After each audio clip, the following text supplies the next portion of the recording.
안녕하세요. 저는 과천에 사는 50대 중반의 여자입니다. 저는 평소에도 여기에 올라오는 사연들을 보면서 하루를 시작하곤 합니다. 100세 시대에 아직 반밖에 살지 않은 저지만 얼마 지나지 않아 할머니라는 소리를 들을 나이죠. 저는 아직 할머니라는 소리가 듣고 싶지 않아요. 딸이 결혼하지 않고 영원히 제 품에 있었으면 좋겠어요. 주책이라고 할 수 있지만 사실 저와 딸은 굉장히 어렵게 만나게 됐거든요. 그래서 그런지 다시는 딸을 다른 누구에게도 뺏기고 싶지 않아요. 지금부터 저와 딸에게 무슨 일이 일어났었는지 여러분들께 들려드릴게요. 저는 20대 후반의 나이에 사녀 1남의 막내로 태어난 남편과 결혼을 했어요. 저희 시어머니께서는 남편을 낳기 전까지 온갖 구박을 받고 살았다고 해요. 그래서 아들을 낳기 위해 계속해서 임신과 출산을 반복하셨죠. 결국 5번의 시도 끝에 남편을 낳고 시집살이에서 해방됐다고 하더라고요.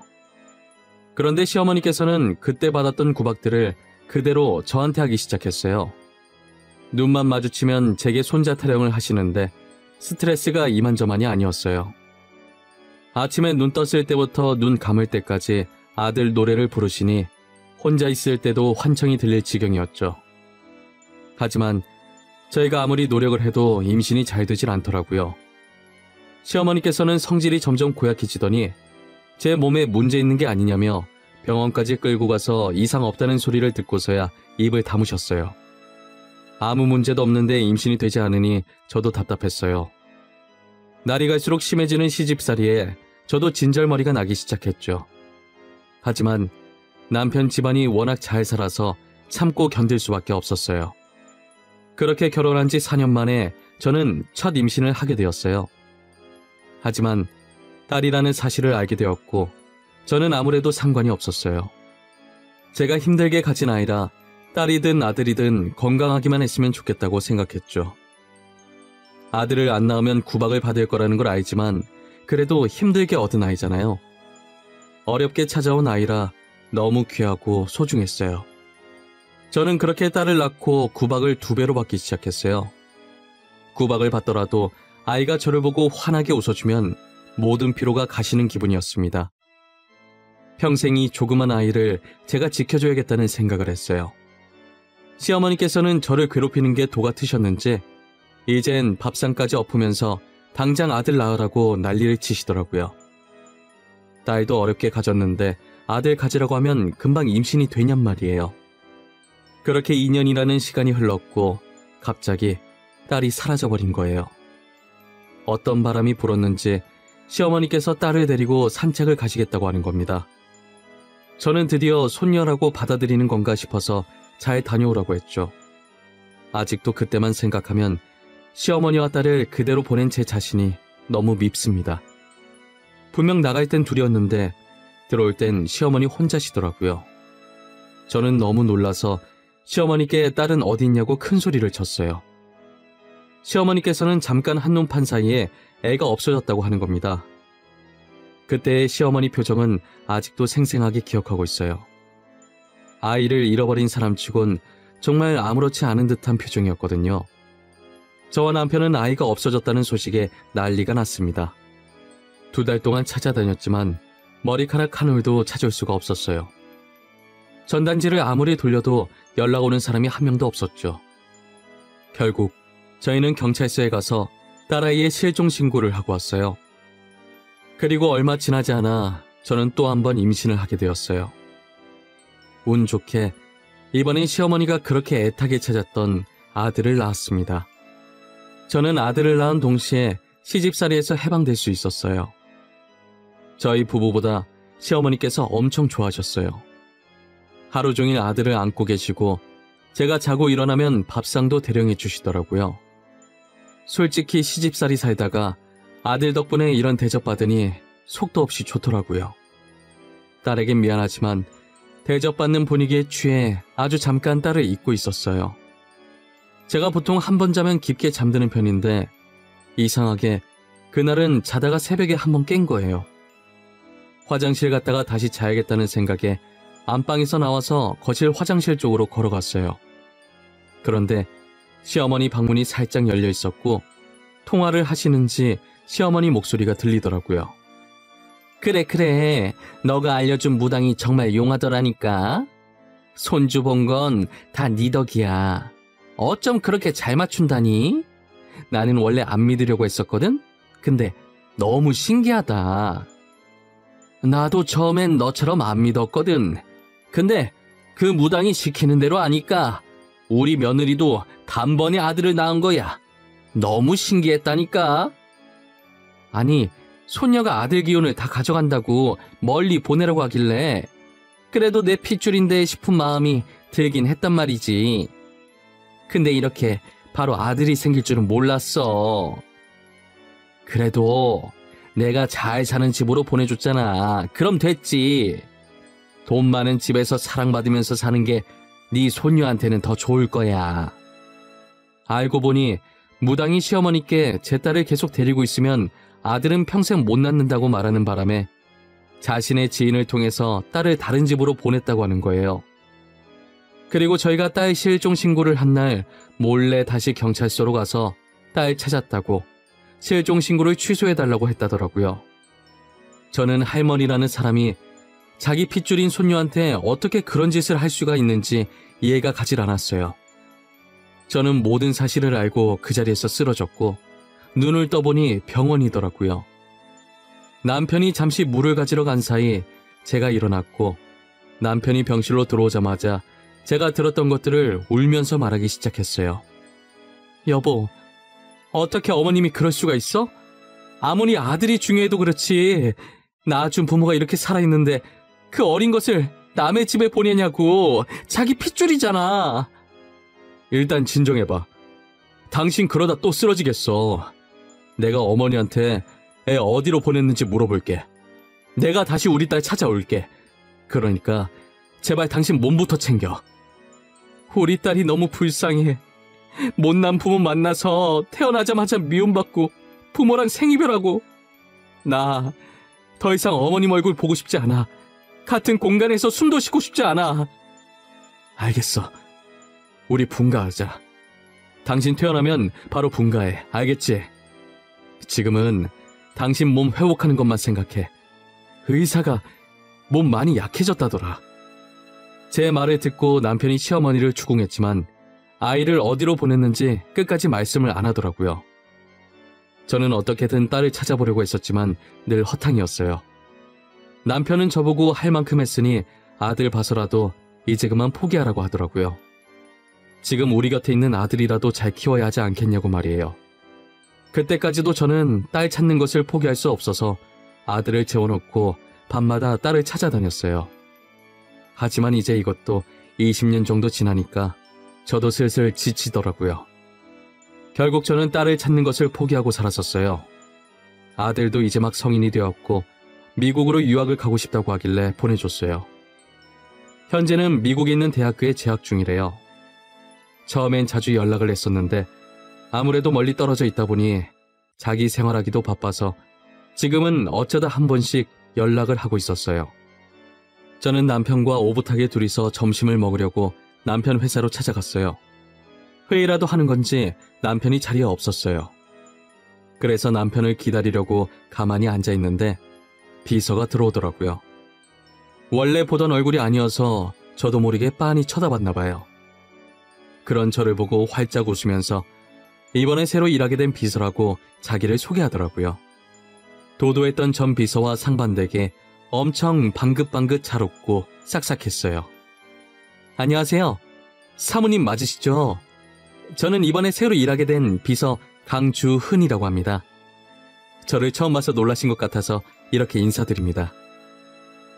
그래요? 안 그래도 전에 봤던 비서가 아닌 것 같아서 저도 모르게 놀랐나 봐요. 사람 보고 놀라는 거 아닌데 초면에 제가 실례를 했어요. 아니에요. 그럴 수도 있죠. 지금 회장님께서 미팅 가셔서 아직 안 돌아오셨는데 커피라도 드시면서 기다리시겠어요?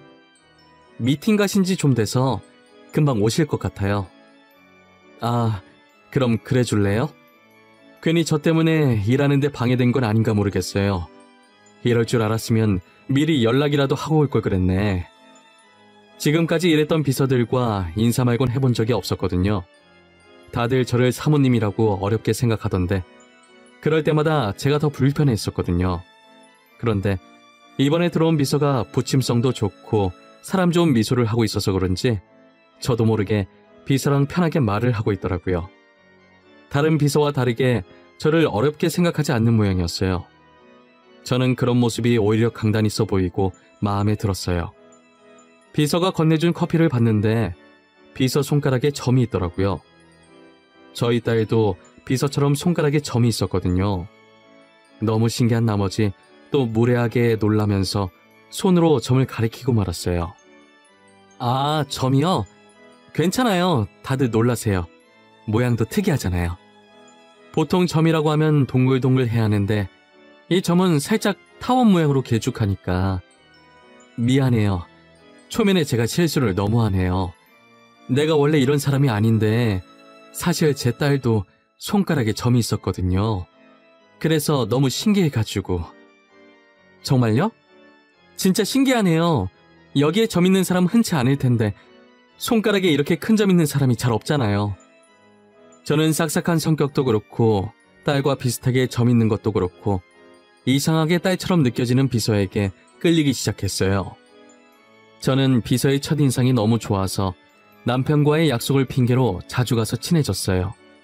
그러다 보니 남편을 기다릴 때마다 자연스럽게 이야기를 하게 되었고 이야기를 하다 보니 사적인 얘기도 하게 되었죠.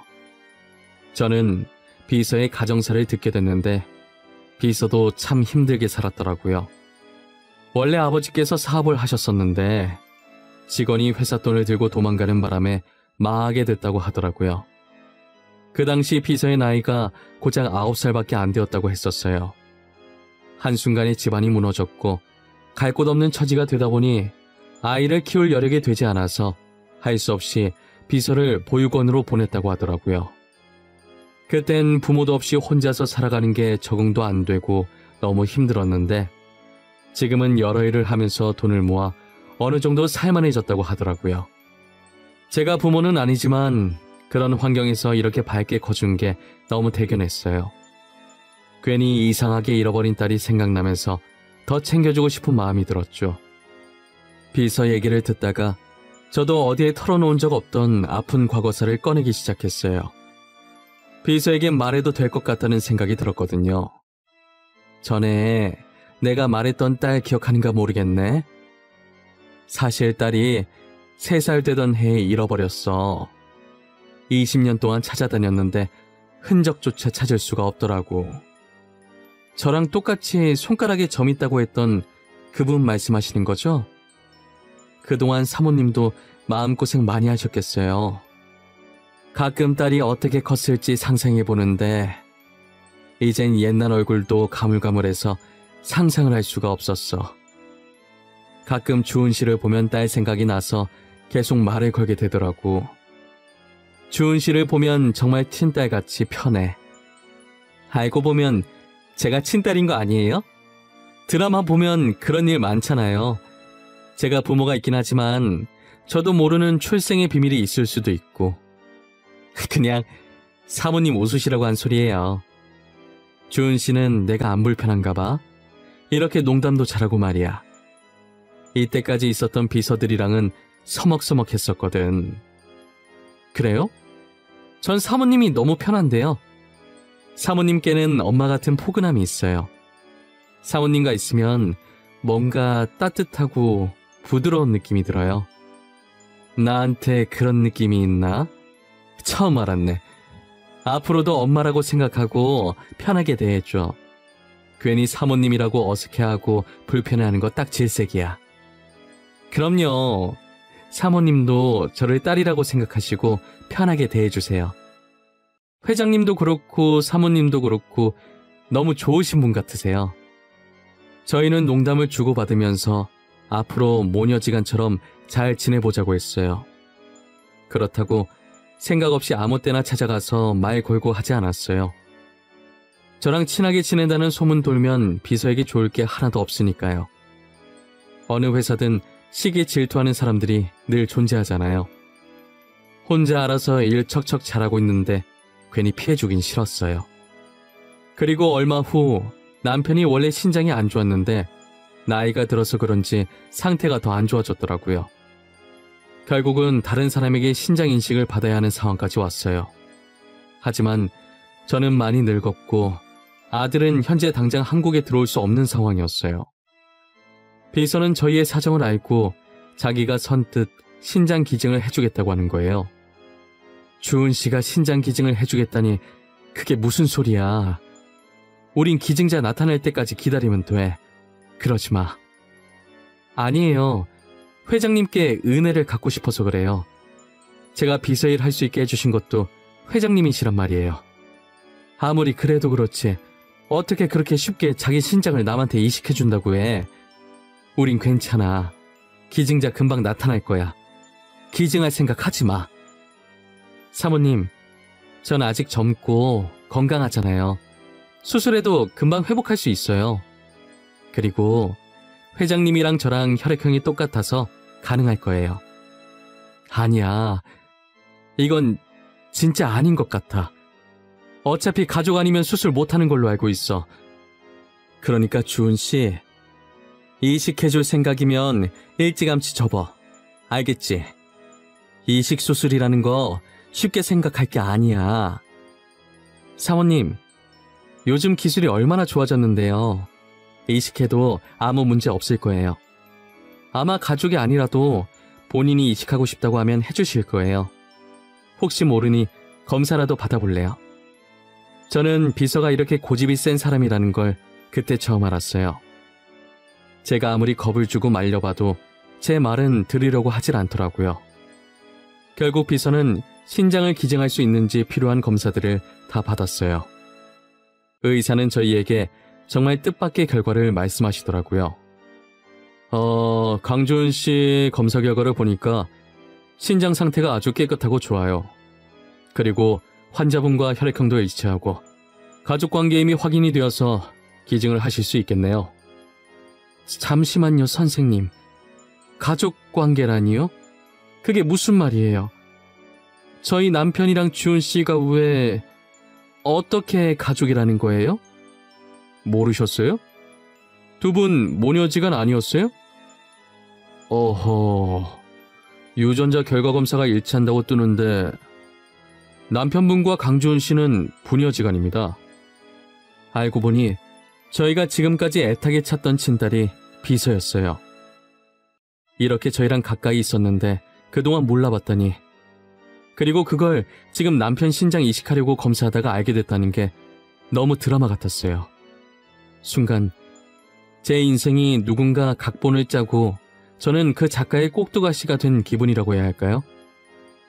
이제껏 친딸을 찾으면 어떤 반응을 보여야 할까 수도 없이 상상을 했었는데 현실에 닥치니 정말 아무 말도 할 수가 없고 믿기지 않는 표정으로 쳐다만 보게 되더라고요. 그동안 제 핏줄이라 비서에게 마음이 갔던 것 같았어요.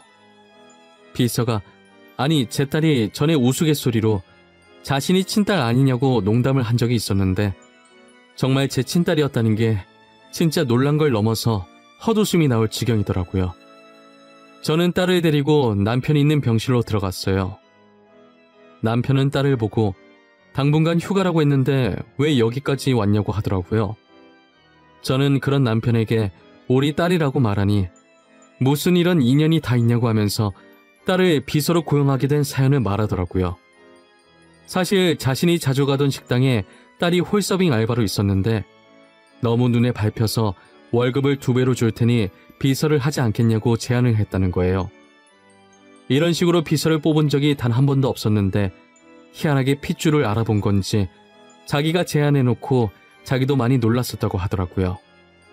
그렇게 딸은 22년 만에 다시 저희 집으로 돌아오게 되었고 시어머니는 딸의 손을 꼭 잡고 연신 미안하다며 눈물을 흘리셨어요. 잘 왔다. 잘 왔어. 내가 정말 미안해. 염치 없는 거 안다만 이렇게라도 사과를 하고 싶어. 너를 데리고 간 집안이 망했다고는 들었는데 그래도 잘 커졌구나. 솔직히 처음에 얘기 듣고 할머니가 미웠거든요. 근데 지금은 괜찮아요. 그러니까 너무 미안해하지 마세요. 이렇게 착한 것을 내가 미쳤지. 미쳤어. 이 죗값을 나중에 어떻게 갚으려고 그 짓을. 그래도 이 하임이가 죽기 전에 찾아서 이렇게 얼굴 볼 수 있어서 참 다행이구나. 시어머니는 딸을 찾은 지 한 달 만에 세상을 떠났어요. 그동안 시어머니께서 티를 안 내서 몰랐는데 자기 핏줄인 손녀를 본인 손으로 직접 다른 곳에 보내고 마음이 편치만은 않았던 것 같아요. 손녀를 찾고 나서 편안한 마음으로 모든 짐을 내려놓고 떠나신 것 같아요. 저는 얼마 전에 남편 이식 수술을 끝내고 남편과 딸 병간호를 하면서 아주 잘 지내고 있습니다. 멀리 있는 아들에게도 누나를 찾은 소식을 전해주었어요. 미국은 아직 밤 늦은 시간일 텐데 제가 보낸 카톡을 보고서 바로 영상통화가 왔더라고요. 엄마, 드디어 누나 찾았어? 그동안 포기한 것 같더니 결국 찾았구나. 역시 우리 엄마 집념이 대단해. 결국 해내네. 이것이 엄마 놀리려고 전화했구만. 너도 누나 얼른 찾았으면 좋겠다고 했었잖아. 누나 아기 때 사진 보고 엉엉 하면서 나보다 더 울어놓고. 그때 내가 얼마나 당황했는지. 그 얘기 지금 왜 해? 그땐 내가 애기였으니까 그랬지. 그래서 누나는 어때? 괜찮아? 아빠한테 신장이식 해줬다며. 저놈 새끼. 아빠 걱정은 안 하고 누나 걱정만 하는 저 불효자 자식. 누나는 멀쩡하고 니네 아빠는 죽었다 이 녀석아. 역시 우리 아빠 아주 튼튼하구만. 목청이 살아있으셔. 그래서 누나는? 나 누나 보고 싶은데. 엄마, 이제 그만 카메라 돌려봐. 엄마 얼굴은 많이 봤잖아. 아들이라도 막내는 막내인 건지 애교도 많고 장난도 잘 쳐서 처음 보는 누나한테도 금방 누나 하면서 조잘조잘 말을 잘하더라고요. 그 모습을 보면서 이제 우리 가족이 다 모였구나라는 생각이 들면서 괜히 눈물이 찔끔 났습니다. 딸한테 들키는 바람에 아들이 그 소리 듣고 놀려서 나오려던 눈물이 쏙 들어갔지만요. 지금 너무 행복한 하루하루를 보내고 있어요. 힘들게 딸을 다시 만나게 된 만큼 이때까지 못해줬던 것들 다 해주면서 살려고요. 같이 여행도 가고 사고 싶다는 게 있으면 다 사줄 생각입니다. 그리고 이건 제 욕심이지만 딸이 늦게 결혼을 했으면 좋겠어요. 결혼 안 하고 평생 제 옆에 붙어 살면 더 좋겠고요. 하지만 좋은 짝을 만나면 제가 못 이기는 척 보내줘야겠죠. 앞으로는 딸이 늘 행복만 가득했으면 좋겠어요. 제 이야기는 여기서 마치도록 할게요. 긴 글 읽어주셔서 감사합니다. 여러분들도 늘 건강하시고 행복하세요.